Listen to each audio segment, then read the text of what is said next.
Bien, pero ahora sí nos vamos a dar cuenta porque estamos en el aire con el doctor Alfredo Polanco, desde algún lugar del mundo. Doctor, buenos días a Periodismo y Salud. Buenos días, Gregory. Buenos días, Licho. Bueno, saludé de segundo. Estamos bastante, bueno, tomando unas vacaciones, pero en este mes de octubre, no podemos dejar de dar esos temas tan interesantes concerniente a las personas de la tercera edad. Y el tema de hoy sí que es importante. Saludos, Licho. ¿Cómo está todo? ¿Cómo estamos, doctor? Que tenga buen pasatiempo. Gracias siempre por sacar el tiempo para nosotros y para la teleaudiencia que espera de usted cada lunes este conversatorio científico de salud bien aleccionador. Bien, hoy, aunque no es el día, pero sí el día 29 de este mes de octubre, es el Día Internacional de lo que es el stroke, como dicen los norteamericanos, los accidentes o enfermedades cerebrovasculares, lo que se le llama la trombosis cerebral o hemorragia cerebral. Y nosotros teníamos obligatoriamente que hablar de ese tema tan importante. Entonces ese es el tema de hoy, la enfermedad cerebrovascular. Ese es el tema de hoy. La enfermedad cerebrovascular, doctor, ¿cómo llega? ¿Qué es una enfermedad cerebrovascular? Y lo primero que tenemos que saber es que nuestro cerebro, al igual que nuestro corazón, nuestros riñones y todos los órganos, son irrigados, o sea, son nutridos por vasos sanguíneos. Al igual que el corazón, por ejemplo, el cerebro le puede dar lo que se llama un infarto. Ustedes escuchan, le dio un infarto, pero ¿dónde fue? Nosotros los médicos preguntamos, ¿un infarto cerebral o un infarto cardíaco? O sea, no solamente es el corazón que se infarta. A cualquier órgano que no le llegue sangre por una oclusión de una arteria o por una rotura, por ejemplo, en este caso, por una oclusión de una arteria cerebral, o puede ser por una rotura de una arteria cerebral, vamos a tener entonces lo que se llama el accidente o enfermedad cerebrovascular, que es generalmente ocurre por un coágulo que ocluye o tapa una de las arterias coronarias. Esta oclusión va a traer como consecuencia que el paciente presente manifestaciones clínicas importantes como son la disartria. Ese paciente va a presentar voz estropajosa. Puede presentar dolor de cabeza de gran intensidad, de inicio súbito. Puede presentar lo que se llama hemiparesis o parálisis de un hemicuerpo completo o parcial. Usted va a ver que el paciente va a presentar alteraciones importantes, va a perder lo que es la movilidad de un hemicuerpo y ya esas son las manifestaciones clínicas de un accidente o enfermedad cerebrovascular, que nosotros ahí nos corresponde hacer una buena historia clínica, un buen examen físico y dirigir al paciente a hacerse una tomografía. En esa tomografía nos va a revelar si el paciente tiene lo que se llama una trombosis, se va a manifestar por una área de penumbra a nivel de la tomografía, vamos a ver todo oscuro, o que el paciente tiene sangre en la cabeza, que es una hemorragia cerebral. O sea que son dos diagnósticos muy parecidos, la hemorragia cerebral y la trombosis cerebral. Entonces, tienen prácticamente las mismas manifestaciones clínicas. Y quisimos traer este tema, ¿por qué? Porque es la segunda causa de muerte a nivel mundial. O sea, la primera causa de muerte a nivel mundial es una enfermedad no transmisible, que es el infarto agudo al miocardio. En el 2019, de los 55.4 millones de personas que fallecieron, la mayoría fue por problemas de cardiopatía isquémica. Y en segundo lugar, estuvo lo que se llaman los accidentes o enfermedades cerebrovasculares. Entonces, ustedes ven la importancia de nosotros tratar este tema de una enfermedad que no es transmisible, porque muchas veces pensamos que las enfermedades que se transmiten, las infecciones, por ejemplo, son las principales causas de muerte, y ustedes ven que no, que son estas enfermedades no transmisibles y que pueden tener prevención, que es bastante importante, y por eso la importancia de nosotros elegir estos temas, sobre todo en este mes en el mes de octubre, donde tenemos tantas enfermedades que se presentan con mayor frecuencia en el envejeciente, pero que pueden presentarse en cualquier paciente a cualquier edad. ¿Y hay alguna razón para que una persona sea más proclive a sufrir esta situación? Claro que sí, como en todas las enfermedades, hay factores predisponentes para estas, algunos factores que nosotros podemos afortunadamente quitar, pero hay factores que lamentablemente nosotros no podemos quitar, como son la edad, más frecuente a mayor edad, el sexo masculino, en este caso el hombre, raza negra, es más proclive a tener este tipo de enfermedad, pero sí hay factores que nosotros podemos controlar, factores modificables, como le llamamos nosotros en medicina, aunque hay otros que no se modifican. Por ejemplo, la hipertensión arterial, la presión alta, es posiblemente el factor principal modificable más importante para que un paciente haga una trombosis cerebral o una hemorragia cerebral. Otros factores, tenemos la diabetes. O sea, usted puede controlar su presión arterial, usted puede controlar su diabetes, usted puede controlar la hiperlipidemia, colesterol y triglicéridos altos. El tabaco es un factor modificable bastante importante para la patogénesis de la trombosis cerebral. O sea que nosotros tenemos muchos factores que podemos modificar. El sedentarismo es un factor muy preponderante, la obesidad, el sobrepeso. Todos estos son factores que si nosotros podemos controlarlo, vamos a disminuir en gran medida la posibilidad de tener lo que se llama una enfermedad cerebrovascular, que dicho sea de paso, hay un factor que no podemos modificar y es que cuando un paciente ha tenido una trombosis cerebral, ese paciente tiene un 25% de esos pacientes en menos de 5 años van a tener otro episodio de trombosis cerebral. O sea que hay que tratar de que no nos dé el primer episodio porque ya tenemos un factor no modificable. Entonces, ¿cuáles son? Yo ahora mismo haciéndome la pregunta, pero para tener la respuesta, las complicaciones que puede conllevar a un paciente que tenga una enfermedad cerebrovascular. Ustedes van a ver a esos pacientes con una incapacidad para moverse. Ese paciente que va a estar hemipléjico, que no va a poder mover un hemicuerpo completo.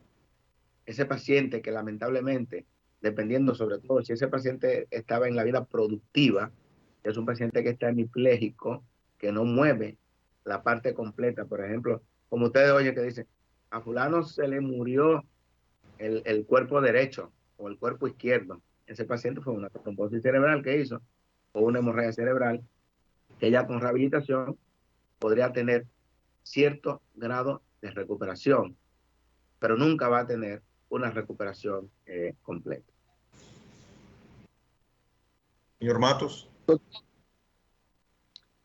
La parte del infarto va a la vista. Ayer fue una señora a mi casa que tuvo que un infarto, un derrame. Ella está prácticamente ciega de ese ojo, el ojo derecho.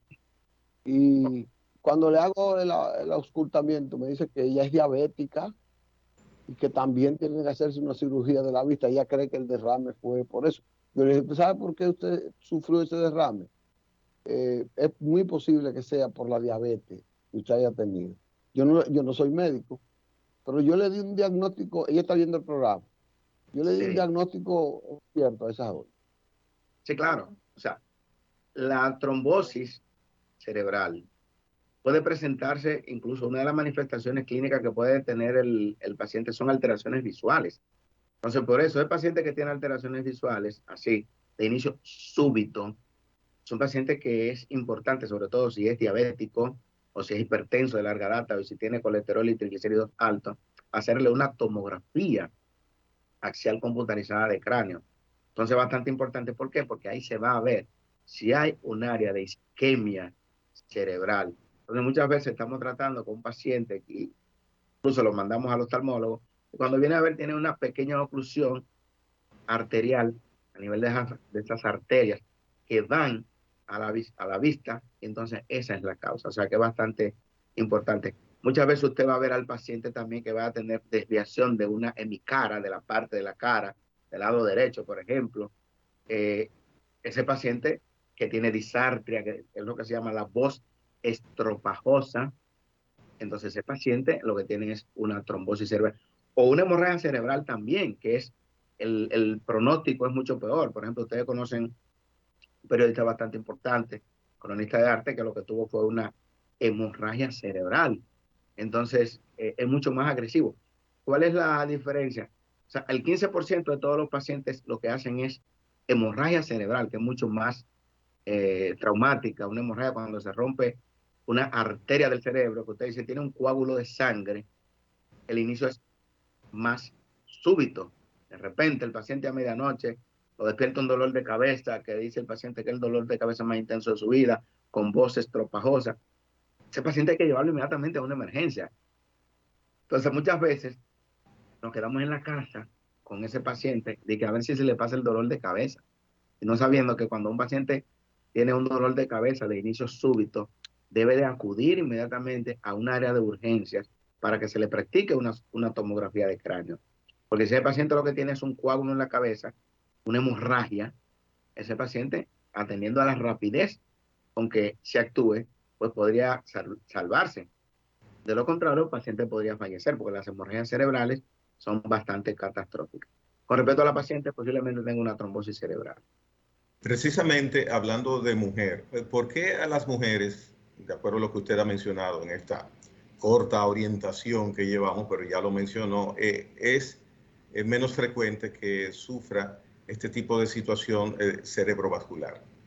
Bueno, se dice que la mujer por cuestiones hormonales, pero claro está que si las pacientes utilizan métodos o pastillas anticonceptivas, ya este es un factor de riesgo que aumenta la posibilidad de una trombosis cerebral. Se forman más coágulos. La mujer está protegida, la mujer es un... Ustedes ven que hay más viudas, hay más viudas que viudos. La mujer tiene una expectativa de vida mucho más larga que el hombre.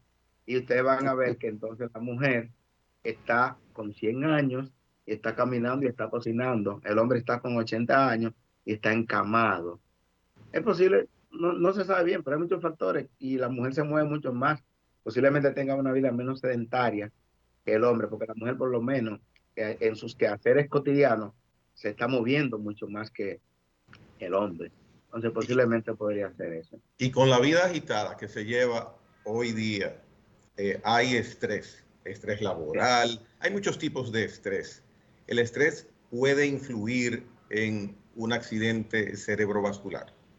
Claro que sí. De hecho, los pacientes estresados y migrañosos, muy buena pregunta, la migraña, o sea que por eso es que usted acostumbra a dolerle mucho la cabeza, sufro de migraña, y de repente tenga un dolor de cabeza muy intenso y usted crea que es migraña, incluso está hablando estropajosa, vaya al médico, que usted posiblemente tenga lo que se llama un accidente cerebrovascular o un ACV, como le decimos.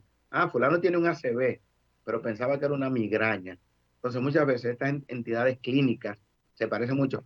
Entonces, ¿por qué es importante que ese paciente que tiene voz estropajosa, hemiparesis, debilidad general y todo, y cefalea, dolor de cabeza, acuda al médico? Porque atendiendo a la rapidez con que se actúe, se hace un diagnóstico a tiempo, sobre todo en las primeras 3 horas, ese paciente se le pueden administrar medicamentos trombolíticos, antiagregantes plaquetarios, anticoagulantes, que van a disminuir esa oclusión, el tamaño de la oclusión. Es igual que cuando usted llega a una emergencia con un infarto o al miocardio, si usted llegó en las primeras 3 horas, usted sabe que se le va a salvar una gran parte de su corazón. De su corazón ahora, cuando usted duró 6 horas en su casa con dolor de pecho y ahora un infarto, hay mucho tejido cardíaco muerto. Asimismo ocurre con la rapidez que usted llegue a una emergencia con una trombosis cerebral, asimismo va a haber mucho tejido cerebral que se va a salvar en la medida en que el médico actúa rápido, hace el diagnóstico rápido. Por eso también nosotros le exhortamos siempre a nuestros colegas médicos que no siempre o nunca que un paciente llegue a una urgencia lo tome como no, porque a veces tenemos colegas que dicen, no, eso es a veces un término que no me gusta, gadejo. No, ningún paciente es, sí, gana de eso. Diagnóstico. Sí, entonces, todo el que va a una emergencia es porque tiene una dolencia y el médico se debe al paciente. Yo siempre lo digo, me gusta siempre en los centros que trabajo acudir a las emergencias a ver cómo se está manejando al paciente, porque muchas veces cuando nos ven a nosotros más bien, los médicos de estas edades que pasamos por la emergencia, los médicos se ponen atención y atienden mejor a los pacientes. Entonces el paciente, nosotros como médicos nos debemos al paciente, debemos darle un buen trato al paciente, como decían Hipócrates. O sea, en esas épocas anteriores había una buena relación médico-paciente, entonces ahora nosotros queremos que eso vuelva a ser, que haya esa relación, que el médico hable con el paciente, que le haga una buena historia clínica al paciente, que no sea siempre todo con estudio. Vamos a ver qué estudio te vamos a hacer, pero vamos a ver una buena historia clínica. Por eso tenemos que hablar con el paciente. Y muchas veces por la rapidez no queremos ni siquiera hablar y se nos escapan a veces diagnósticos. Entonces todo el paciente que llega a la emergencia y que nosotros luego despachamos, por ejemplo, yo siempre le digo a los residentes y a los médicos de emergencia, cuando usted atiende a 100 pacientes en una sala de urgencia, el 10% que usted ingresó, o sea, de esos 100 usted ingresó 10, ese 10% están ya en el centro de salud, están mejor.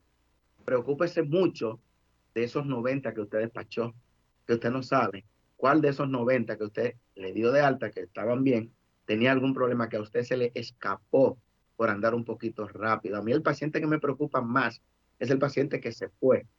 El 90% de los pacientes generalmente se van a la casa. Preocúpese por eso. O sea, que si el paciente le llega con un dolor de cabeza intenso o le llega con un dolor de pecho, aunque sabemos que la mayoría de los dolores de pecho no son infartos, que la mayoría de los dolores de cabeza no son trombosis cerebral, pero ¿y si se le escapó uno de esos que era una trombosis cerebral? Va a ser un problema para el paciente y también puede ser un problema para el médico también, porque no hizo el diagnóstico con tiempo. Y muchas veces el paciente nos lleva el diagnóstico claramente. Es como decimos nosotros. Ese paciente es un libro abierto de medicina. Tiene todos los diagnósticos. No se nos pueden escapar. O sea que ahora estamos hablando también para nuestra clase médica, que debemos de tener mucho cuidado de cuando ese paciente nos llega a la emergencia, hacer todo lo que esté a nuestro alcance para hacer un mejor diagnóstico y así un mejor tratamiento, lógicamente. Doctor, cuando no hay una atención personalizada del familiar hacia esa persona de la tercera edad o esa persona adulta, pues no importa, mientras más avanzado está, 70, 80, 90 años, se hace un poco difícil para la familia detectar cuando tiene un infarto, sobre todo porque esa persona a veces no sabe, no lo manifiesta como tal. Sí, Licho, esa pregunta es muy interesante, de verdad, muy interesante, señor. Mire, en la medida en que se envejece, es mucho más difícil para el familiar detectar cuándo debería de llevar a su pariente a un área de emergencia. Muy difícil. Entonces, por eso es importante que ese paciente, aunque esté encamado, que el paciente tiene Parkinson, que el paciente tiene Alzheimer, que el paciente tiene secuelas de una trombosis cerebral, ese paciente como quiera que sea, hay que llevarlo periódicamente al médico de cabecera. ¿Por qué? Porque hay dolencias que es difícil que esa persona, ese cuidador que está con él ahí todos los días, lo detecte. Porque hay situaciones que se están presentando de manera lenta, que el cuidador lo considera como normal. Y de repente cuando llega el médico y dice, pero mira, pero don Ramón cuando vino hace 3 meses, 6 meses, no tenía esto y mira lo que tiene ahora. Son secuelas, parece que se está reinfartando. Vamos a hacerle un electro. Mira, tiene más problemas en el corazón. O sea que es importante llevar a este paciente también periódicamente a su médico. O sea, no porque no, don Ramón ya tiene su medicina, que eso es lo que va a usar. No, tenemos que llevarlo a su médico. Y hay datos importantes con respecto a este paciente que tiene secuelas, o sea, que ya por rehabilitación no se ha podido corregir la movilidad de un brazo, de un miembro inferior. O sea, ese paciente ya que está encamado. ¿De qué muere el paciente encamado? Mientras más encamado está, la sangre, hay lo que se llama éstasis vascular. Esa sangre forma coágulo más fácil. Por eso ustedes ven que nosotros recomendamos siempre como médico que a ese paciente que está encamado se le hagan ejercicios en los miembros inferiores, las piernas, porque los coágulos suben es básicamente desde los miembros inferiores hacia arriba. Entonces por eso el paciente muere de una embolia pulmonar. Muchos de esos pacientes que están encamados por largo tiempo mueren de infecciones, pero la causa primaria de la muerte no fue la infección, fue la trombosis cerebral. Pero las infecciones son procesos secundarios porque ese paciente encamado durante largo tiempo se le hacen úlceras o escaras, lo que le denominamos úlceras de presión. El paciente está acostado durante más de 2 horas, 3 horas en una misma posición y no se ha movilizado, pues ahí mismo vienen lo que son las úlceras de decúbito, como nosotros le llamamos, o úlceras de presión. Y por eso es, la población sepa, que nosotros recomendamos siempre, no, hay que movilizarlo cada 2, cada 3 horas a ese paciente. Por ejemplo, nosotros en nuestro subconsciente, cuando estamos acostados, durmiendo, nosotros periódicamente nos movemos, nos cambiamos de posición, porque es un mecanismo de defensa. Mientras esté acostado en una sola posición, el cuerpo va a hacer presión sobre los puntos de presión, valga la redundancia, y en esos puntos de presión que el cuerpo está haciendo presión, no va a ir circulación, no va a ir flujo sanguíneo. Y por eso usted va a ver que el paciente que dura mucho en una posición, se le va a necrosar el tejido, se le va a dañar el tejido. Entonces usted va a ver ese paciente que va a tener úlceras, que son más frecuentes en el área de donde usted se sienta, donde se siente el paciente, en los talones. Usted va a ver que por eso le colocamos al paciente a veces en los hospitales esos guantes con agua, y es para que esté más blando.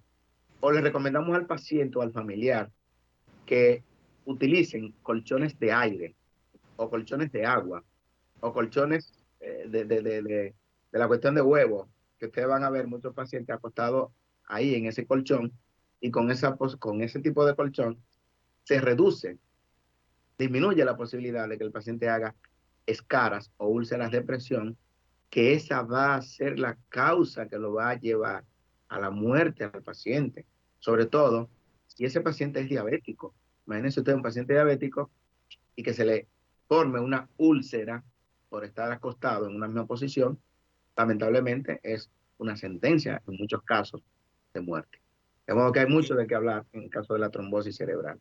Mire, doctor, usted está tomando una parte derivada del tema principal, pero sería interesante con sus conocimientos colaterales y de experiencia que en algún momento usted dedique parte, aunque sea un día de su participación, para el manejo de personas encamadas. Sí, bastante interesante porque hay mucho desconocimiento incluso en los centros de salud, incluso los hospitales. La buena gestión de un centro de salud te mide también cuántos pacientes, qué porcentaje de pacientes presentaron úlceras de presión, úlceras por estar encamados, porque nosotros siempre estamos en los diferentes centros de salud que uno está, siempre está chequeando esa condición de que ese paciente, por ejemplo, en los hospitales de trauma, esos pacientes que tienen lesiones a nivel de la médula cervical, torácica o lumbar, que están parapléjicos o cuadriplégicos. Esos pacientes que están cuadriplégicos, de eso es que mueren, de úlceras infectadas. Y también una gran cantidad de esos pacientes que tienen trombosis cerebral, de eso es que fallecen. O sea que es bastante importante. Sí. Bueno, doctor, no le vamos a interrumpir más su placentera pasantía. Le agradecemos siempre esta cátedra que nos da cada lunes, muy interesante, muy acogida por los amigos televidentes, los cibernautas que nos continúan siempre en toda la vida y en todos los lugares. Doctor, gracias y nos veremos pronto. Bueno, estaremos presentes el próximo lunes, si Dios quiere, ya desde otro punto. Y otro tema bastante importante, porque nosotros de verdad, que cada día que revisamos un tema, pues nos sentimos más comprometidos con la sociedad, señores. Nos sentimos comprometidos con nuestro pueblo, nos sentimos más comprometidos con nuestros pacientes, que a los pacientes es que nosotros nos debemos, y nos sentimos más comprometidos también con periodismo y salud. Muchas gracias y nos veremos el próximo lunes, si Dios, usted y yo lo queremos. Cuando usted venga, Gracias, doctor, doctor. tráigame unos Converse de allá. Ok, hasta luego.